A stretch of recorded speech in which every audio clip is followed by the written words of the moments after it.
one of the things that I want to talk to you about is the JFK files. And one of the things that you said was that if they showed you what they showed me, this was your quote, you wouldn't want people to know it either.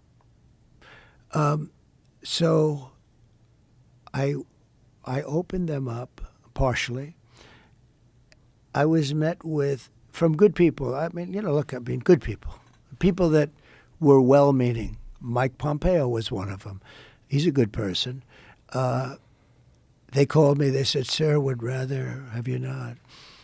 And I did open them, but I was asked by some people not to open them. There's a Martin Luther King file too, by the way, that they'd like to see. I don't know if you know, but there is that. But JFK in particular. So they called me. A lot of good people called me. People that that you would find reasonable people. And they asked me not to do it, so I said, well, we'll close it for another time. But if I win, I'm going to open them up. I'm just going to open enough time. Why didn't you open it up the first time, though? Because a lot of times, what was the hesitation, though? Addresses, people that are still living. There are people that are affected.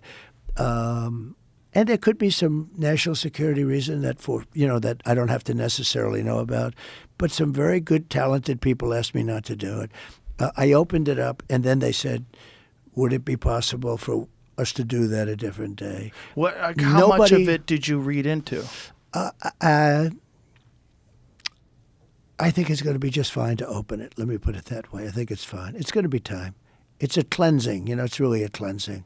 So I'm going to do it. I'm going to do it immediately, almost immediately upon entering office. Well, the thing, when people look at it from the outside and you sort of imagine what could be a reason why they would not release those files, it would be there's people that were implicated in the assassination. Yeah.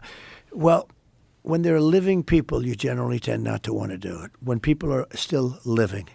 Living people that formerly worked for the government.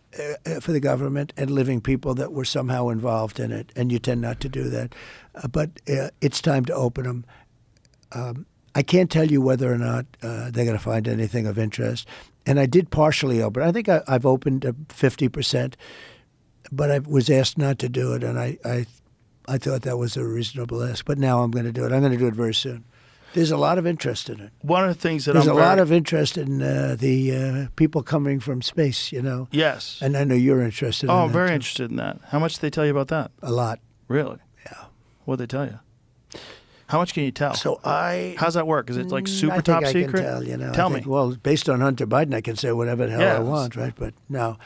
But I interviewed a few people. It's never been my thing, I have to be honest. I have never been a believer. I have people that Area 51 or whatever it is, I think it's the #1 tourist attraction in the whole country or something. Area 51 in Las Vegas. Do you know that, right? Sure, I know what it is. So anyway, but it's a big tourist thing. So I interviewed jet pilots that say they saw something. If you saw them, you'd love to have them as your I've had son. a couple in here. Commander David Fravor. Yeah. I had him in, who had that sighting in 2004. Very, very compelling with video evidence, radar evidence. Brian Graves. I don't believe his name, but I interviewed jet pilots that were solid people. Perfect. I mean, great pilots, great everything. And they said, we saw things, sir, that were very strange. Like a round ball, but it wasn't a comet or a meteor. It was something. And it was going 4 times faster than an F-22, which is a very fast plane, And it was round, which is, in theory, a great shape. So when you were talking to these people, was this something that you were compelled to have conversations about? Was this your personal interest? No, a little bit. It's not a great interest for me, but it's a little interest. I get that question as much as almost any question. Do you think that we have aliens coming, flying around or whatever? What do you think?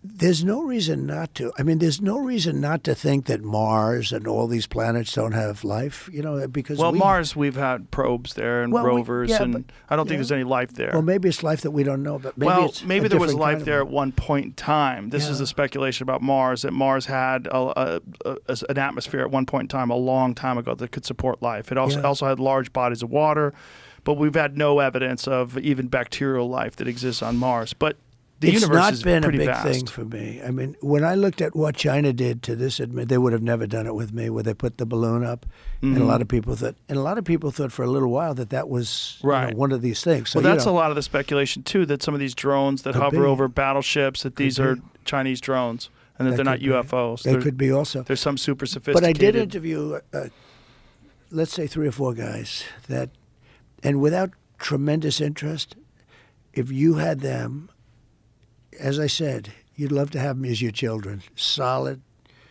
beautiful people.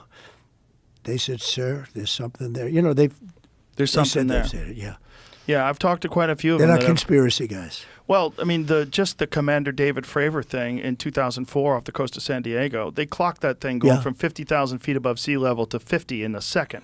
Yeah, They don't know what it is. That's tough to beat. Yeah, they saw something in the water. It was hovering over that something that was making a disturbance in the water. They got video evidence of this thing. The 2 different fighter jets with pilots in them saw it. There's, visual evidence, photographic evidence, video evidence, radar evidence. Whatever the hell it is, it moves in a way that would turn a human being into jello if they were inside of it. The G-force, no one would survive. Oh, so the what G-force. is that? And we don't. It doesn't have a heat signature. They don't know what their propulsion system was.